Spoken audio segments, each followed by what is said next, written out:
Bonjour à vous. Moi, quand j'étais plus jeune, j'aimais faire du rappel. Qu'est-ce que c'est du rappel? Ben, c'est quand on fait de l'escalade. Vous avez sûrement déjà vu ça dans les films ou peut-être vous en avez déjà fait vous-même. C'est quand on est dans un harnais, puis on descend une paroi avec une corde. Et bien évidemment, j'ai commencé en bas de l'échelle, ou plutôt en haut de l'échelle pour descendre. J'ai commencé avec des petites parois, et puis ça l'a augmenté. Je me suis habitué à la hauteur, à comment fonctionnait tout ça, comment j'étais en sécurité. Je devais avoir confiance dans l'équipement que j'avais. Et alors que l'apprentissage se faisait, bien, les parois ont augmenté quand même considérablement. Jusqu'à un moment donné, on a visité une mine en Estrie. Et puis pour rentrer, on doit se faufiler dans un trou environ gros comme ça. On peut juste rentrer. On va chercher la corde à l'aveuglette comme ça qui est attachée à une dalle de ciment et on descend 150 pieds dans le noir. Évidemment, on a nos lumières et tout ça. Donc, avec une pleine confiance dans mon harnais, dans la corde et tout ça, tu te glisses dans le néant, ben, en fait, 150 pieds. C'est assez spécial. Mais une des choses qui est super importante, c'est d'être confiant dans l'équipement qu'on a. Faire confiance dans ce qu'on a appris, dans la familiarité avec le processus qu'on est en train de faire. Mes chers amis, faire confiance à Dieu n'arrive pas du jour au lendemain. Bien souvent, les gens vivent une grande crise, puis ils vont se tourner vers Dieu, puis ils vont dire hey, sauve-moi, puis fais ci, puis fais ça. Puis... Et bien souvent, Dieu ne répond pas nécessairement comme ils veulent, puis ils ont de la misère à le voir dans des grandes difficultés. Mais le psaume qu'on va voir aujourd'hui, c'est un psaume où est-ce qu'on peut voir l'habitude, un psaume de David, où on peut clairement voir que David avait fait cet apprentissage-là, avait compris des choses à propos de Dieu, il avait grandi avec lui. Là, il est dans un trouble infernal, incroyable. Mais on peut voir à quel point il fait confiance en qui est son Dieu. Il va regarder sa vie et tout va être là pour pouvoir le réconforter. Donc, j'aimerais vous faire la lecture du psaume 143. Et on va juste faire un survol, il y a beaucoup plus qui pourrait être dit. J'aimerais garder cette capsule-là quand même assez concise, assez courte. Donc, je vais juste faire des observations ici et là. Mais d'abord, lisons le texte. Éternel, écoute ma prière, prête l'oreille à mes supplications. Exauce-moi dans ta fidélité, dans ta justice. N'entre pas en jugement avec ton serviteur, car aucun vivant n'est juste devant toi. L'ennemi poursuit mon âme, il foule à terre ma vie, il me fait habiter dans les ténèbres comme ceux qui sont morts depuis longtemps. Mon esprit est abattu au-dedans de moi, mon cœur est troublé dans mon sein. Je me souviens des jours d'autrefois, je médite sur toutes tes œuvres, je réfléchis sur l'ouvrage de tes mains. J'étends mes mains vers toi. Mon âme soupire après toi comme une terre desséchée. Hâte-toi de m'exaucer, ô Éternel. Mon esprit se consume. Ne me cache pas ta face. Je serai semblable à ceux qui descendent dans la fosse. Fais-moi dès le matin entendre ta bonté, car je me confie en toi. Fais-moi connaître le chemin où je dois marcher, car je lève à toi mon âme. Délivre-moi de mes ennemis, ô Éternel. Auprès de toi, je cherche un refuge. Enseigne-moi à faire ta volonté, car tu es mon Dieu. Que ton bon esprit me conduise sur la voie droite. À cause de ton nom éternel, rends-moi la vie. Dans ta justice, retire mon âme de la détresse. Dans ta bonté, réduis au silence mes ennemis et fais périr tous les oppresseurs de mon âme, car je suis ton serviteur. Ce psaume-là se sépare en deux portions. Des versets 1 à 6, qui est plus comme une lamentation, et ici, le verset 7 à 12, qui est vraiment plus comme une supplication, donc la requête, la prière, ce qu'il demande à Dieu. Donc, d'emblée, il dit éternel. Lorsque David appelle Dieu éternel, Yahweh ici fait référence à celui qui est de toute existence, mais aussi fait référence à ce Dieu qui s'est révélé à son peuple, un Dieu d'alliance. Moïse disait, ben, si je leur dis, c'était qui toi à la sortie de l'Égypte? Il dit, qui c'est, je vais leur dire, qui m'a dit tout ça? Et Dieu s'est présenté, il a dit, dis-leur, je suis celui qui est.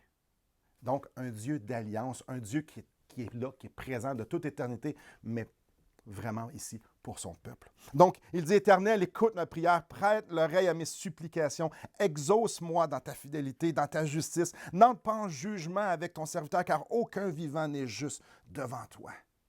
Ce que je trouve extraordinaire, c'est que David ici ne rentre pas devant Dieu avec ses propres mérites.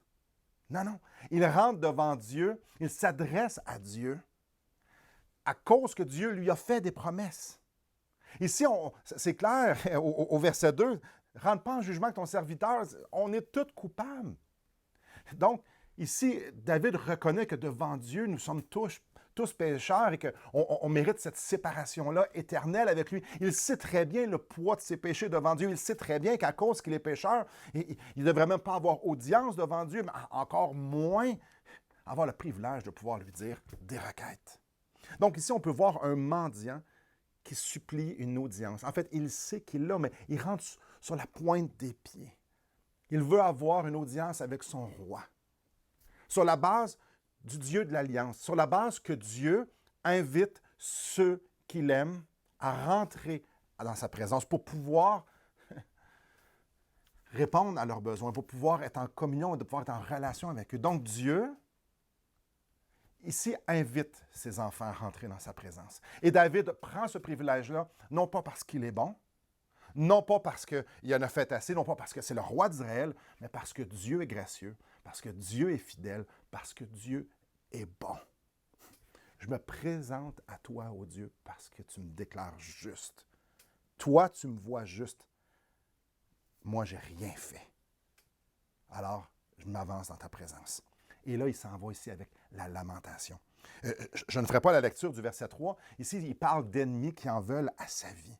Donc, ici, la lamentation, vraiment, une forme très générale qui implique qu'on peut vraiment l'appliquer à des souffrances, alors là qu'on est perplexe, peut-être que ce soit la maladie, des insécurités financières, que ce soit pour n'importe quelle sauce. Alors lorsqu'on est coincé dans un coin, ici, il fait référence ici que ses ennemis le poussent à l'extrême, le trouble dans son cœur, le pousse même à se sentir comme si dans le séjour des morts. Quand il parle ici de ténèbres, il me fait habiter dans les ténèbres. Mes ennemis me font sentir comme si ma vie était terminée. Fort probablement qu'il en voulait à sa vie. C'est peut-être quand il y avait des armées ou des gens qui en voulaient à sa vie. Puis là, il était coincé. Il se sentait totalement seul. Il se sent comme un mort. Il se sent au bout du rouleau. Au verset 4, ça nous parle que son esprit est abattu au-dedans de lui, que son cœur est troublé dans son sein. Il est découragé. Il est brisé. Il brouille du noir. C'est comme s'il y avait un gros nuage noir qui est au-dessus de lui, puis il ne voit pas de solution. Il sent juste la pression de l'épreuve. Il capote. Il ne sait pas, il est au bout du rouleau. Au verset 5, ça nous dit « Je me souviens des jours d'autrefois, je médite sur tous tes ouvrages, je réfléchis sur l'ouvrage de tes mains. » Là, il regarde en arrière, puis il voit Dieu le Créateur. Il voit le Dieu bénisseur, il voit le Dieu de l'alliance avec Israël, avec les patriarches, avec Abraham, avec Isaac, avec Jacob, et ensuite la sortie d'Égypte. Il se souvient de la mer Rouge, où est-ce que le peuple a marché 1-2 millions de personnes à sec au travers d'une mer, puis après ça, la mer a englouti les Égyptiens, l'armée et Pharaon engloutis sous l'eau. David voit ça. Non seulement ça, David se souvient comment Dieu était avec lui alors qu'il l'a protégé avec le lion, avec l'ours, avec Goliath, et de tellement de façons. Puis là, il regarde en arrière, reconnaît les œuvres de Dieu dans la création et dans sa vie, dans l'histoire. Puis il dit, mais là, moi, ça ne va pas. Là. Ça l'amène encore plus bas. C'est spécial. Plus bas parce qu'il dit, moi, je suis dans le trouble, puis je n'ai pas de solution. Je suis coincé, ça ne va pas bien. David avait un cœur selon le cœur de Dieu. David, c'est un grand parmi les grands. C'est un grand héros dans la Bible.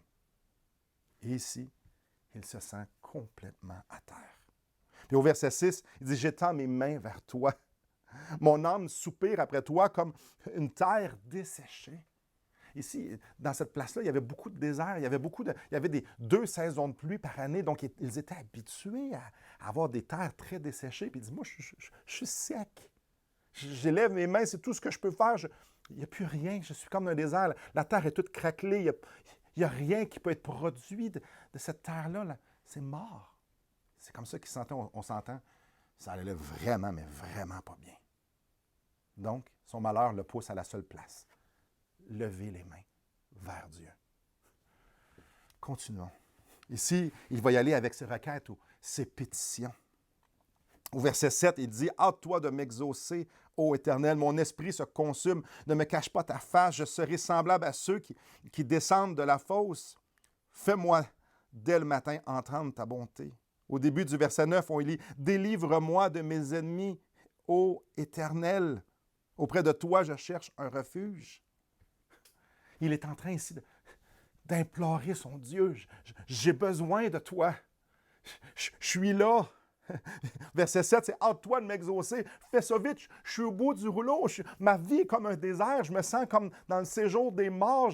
Je n'ai pas d'espoir. J'élève mes mains. C'est tout ce que je peux faire. Viens me secourir. Je ne suis plus capable. » Et probablement la phrase la plus profonde, la plus choquante, c'est « Ne me cache pas ta face. » Une expression qui exprime le fait comme s'il se sent comme abandonné de Dieu. Dieu qui était là depuis le début de la création, puis même dans sa vie, tout ça. T'es où, là? Seigneur, je ne te vois pas. Moi, je suis en train de mourir. Je suis pressé comme un citron. Il n'y a plus de jus. C'est fini.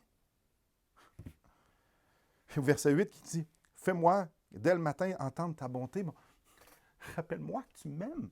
Rappelle-moi que tu es là pour moi. Rappelle-moi l'alliance qu'on a ensemble avec moi, avec le peuple. Je suis le roi, je suis le loin d'Éternel, je me sens loin de toi. Rappelle-moi-le, j'ai besoin que tu viennes rafraîchir ma mémoire, rafraîchir mon âme, parce que là, je suis complètement desséché.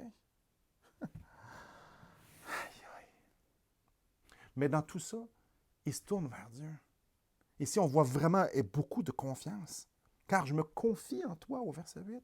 Je me confie en toi. À qui d'autre il pouvait se confier? Je me confie en toi. Auprès de toi, je cherche un refuge. Un refuge, c'est alors que la tempête s'en vient, tu vas te cacher dans une caverne et tu es en sécurité. Je viens me cacher. Tu es comme un refuge pour moi, Seigneur. Au verset 10, « Car tu es mon Dieu. » Tu es mon refuge.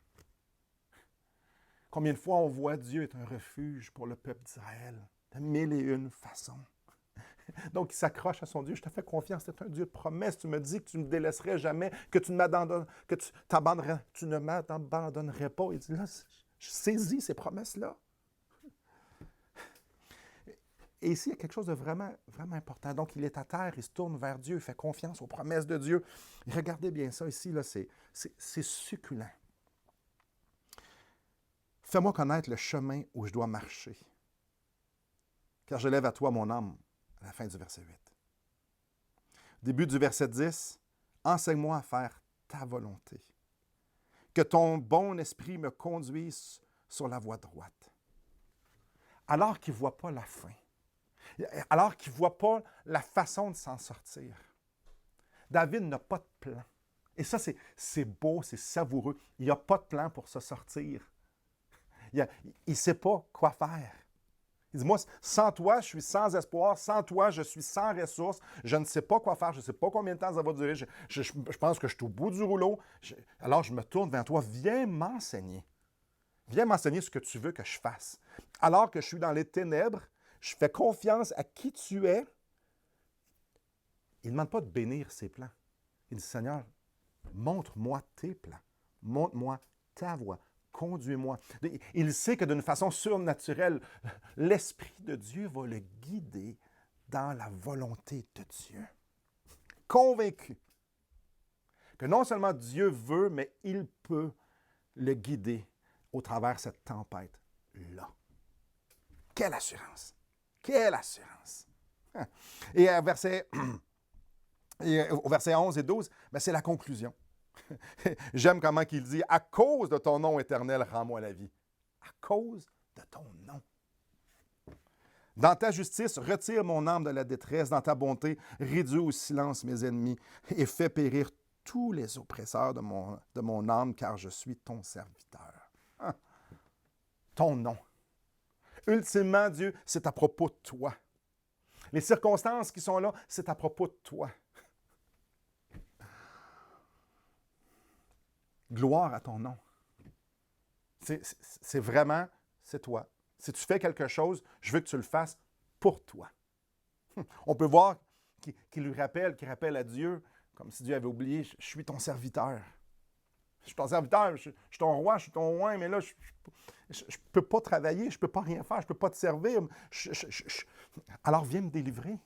Si tu veux que je continue à diriger ton peuple, si tu veux que je continue à t'honorer, à te glorifier, à écrire des psaumes, à t'adorer, si tu veux encore que je sois utile, il va falloir que tu me délivres. Hâte-toi de m'exaucer, parce que là, je suis comme une statue. Je suis mort, comme un désert. Je suis mort. Tu ne peux pas m'utiliser. Je ne peux pas faire ce dont que je veux pour toi. Chers frères et sœurs, j'aimerais faire 3 applications ici. Il y en a probablement beaucoup plus qui pourraient être faites. J'aimerais juste vous en soumettre 3. La première, David reconnaissait pleinement que s'il avait audience devant Dieu, que si Dieu répondrait à ses demandes, c'est à cause de la justice, de la bonté, de la grâce de Dieu, et non pas de ses mérites. David comprenait que Dieu ne lui devait rien. David comprenait qu'il était le serviteur et que Dieu était Dieu, que Dieu était le roi. Première application ici. Dieu ne doit rien. Nous sommes ici pour servir Dieu. Alors, tout au fil de sa vie, David avait expérimenté ça. Il savait sa place dans le plan de Dieu. Il savait que lui, il était là pour honorer Dieu. Comme je vous disais tantôt, il y a eu tout un processus dans la vie de David. Il a marché. Il y avait une grande familiarité avec Dieu. Pour arriver à avoir cette confiance-là, pour arriver pour écrire un psaume, un chant comme ça, toute sa vie, il avait nourri ça. C'est pas Dieu est pour moi, Dieu répond pour moi, Dieu c'est pour moi, Dieu moi, c'était moi pour toi. Deuxième observation. Il n'y a pas de solution. J'aime tellement ça. Comme j'ai dit tantôt, il n'a pas demandé à Dieu de le bénir ou de bénir ses plans. Il n'avait pas tout vu un plan pour pouvoir s'en sortir du trouble. Il a dit, Dieu, bénis-moi ou Dieu, montre-moi si c'est ta volonté. Non, pas du tout. Il dit, mon sac est vide. Je ne sais pas quoi faire. Ah, mais quelle humilité! Quelle humilité! Il dépendait réellement de Dieu. Il dépendait de Dieu pour que lui fasse la volonté de Dieu et non pas que Dieu bénisse ses plans. Dieu, montre-moi comment naviguer au travers cette tempête. Montre-moi où tu veux que je passe. Je ne vois rien. Je suis incapable. Avouez que c'est dur. En tout cas, pour moi, c'est dur. Bien souvent, je vais me faire un plan, je vais demander conseil à plein de gens qui n'est pas mal en soi. Je vais demander plein de gens et après ça, je vais demander à Dieu de bénir mes plans. C'est tout à l'inverse. Ici, c'est tout l'inverse. David, lui, avait habitude dans sa vie. Avant de faire un plan, avant de demander conseil, il demandait à Dieu. Après ça, il vient les conseils et après ça, on regarde ce qu'on peut faire. On commence par aller à Dieu. Deuxième implication. Maintenant, regardons la troisième. À cause de ton nom. David n'a pas demandé à Dieu de retrouver son royaume. Il n'a pas demandé à Dieu qu'il puisse être en sécurité. Il n'a pas demandé à Dieu qu'il puisse retourner vers sa famille. Non, pas du tout. Non. Seigneur, réponds à ma prière pour la gloire de ton nom. Il ne se voyait pas comme le premier bénéficiaire de ses requêtes. Il dit, si tu le fais, je suis ton serviteur, si tu le fais, je vais pouvoir te servir. Ah, mais ça, c'est important ici. Alors, on peut demander pour la santé, elle va servir à quoi la santé? Pour avoir une sécurité financière, ça va servir à quoi ça? Ce qu'on demande à Dieu, ça sert à qui? Est-ce que ça sert à moi ou est-ce que ça sert à lui? Est-ce que ça renforce mon royaume à moi ou bien non? C'est pour le royaume de Dieu. C'est correct de dire à Dieu, j'aimerais ça pouvoir être guéri. Il faut juste rajouter, parce que je veux te servir. J'aimerais ça que tu puisses me donner peut-être plus de bien parce que j'aimerais pouvoir investir dans ton royaume. Voyez-vous, David avait compris que sa vie, elle n'avait que de valeur que pour apporter la gloire à Dieu.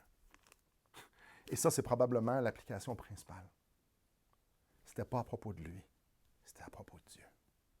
Alors, mes chers amis, il est arrivé dans un temps crucial dans sa vie où est-ce qu'il a écrit ça. Mais ce n'est pas par accident. Ce sont 3 choses qu'il cultivait encore. Maintenant, je les répète une dernière fois, c'est par grâce. Dieu ne nous doit rien. La deuxième des choses, je n'ai pas de solution. Fais juste me conduire dans ce que tu veux. Et la troisième, même mes requêtes, c'est à propos de toi, pour que tu sois glorifié. Beaucoup de matière à réfléchir, n'est-ce pas? On a un grand Dieu qui mérite, qui est digne d'être adoré, qui prend soin de nous. Alors, il est bon de se rappeler, de s'abandonner, même si ça va pas mal, d'avoir cette familiarité-là, qu'on nourrisse nos pensées avec ces grandes vérités, qu'on est là pour lui, pour sa gloire. Chers amis, que le Seigneur vous bénisse.